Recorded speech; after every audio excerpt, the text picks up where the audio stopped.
Hi friends, welcome back to Prasanna Vadanam YouTube channel. ఇప్పుడు మనం చిన్న చేపలు చింతాకు పొడేసి ఎలా చేసుకోవాలో చూపిస్తానండి. క్లీన్ చేసి పెట్టుకున్నాక చింతాకు పొడేసి కలిపి పెట్టుకోవాలి. ఇంట్లోనే పసుపు, కారం వేసుకోవాలి, ఉప్పు వేసుకొని కలిపి పెట్టుకోవాలి. ఆయిల్ కొంచెం ఎక్కువ వేసుకోవాలండి, నాన్ వెజ్కి ఆయిల్ ఎక్కువ పడుతుంది కదా. ఆవాలు వేసుకోవాలి, కొంచెం మెంతులు వేసుకోవాలి, ఆనియన్స్ వేసుకోవాలి, కరివేపాకు వేసుకోవాలి, టమాటాలు కూడా వేసేసుకోవాలి.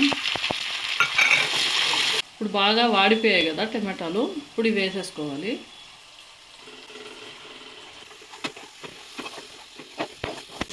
ఈ స్టేజ్లో చింతపండు రసం తీసుకు పెట్టుకున్నాము, ఆ చింతపండు రసాన్ని పోసేసుకోవాలి.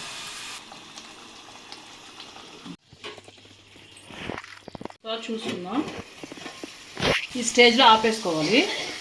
మరిన్ని రెసిపీస్ కోసం ప్రసన్న వదనం యూట్యూబ్ ఛానల్ని సబ్స్క్రైబ్ చేసుకోండి.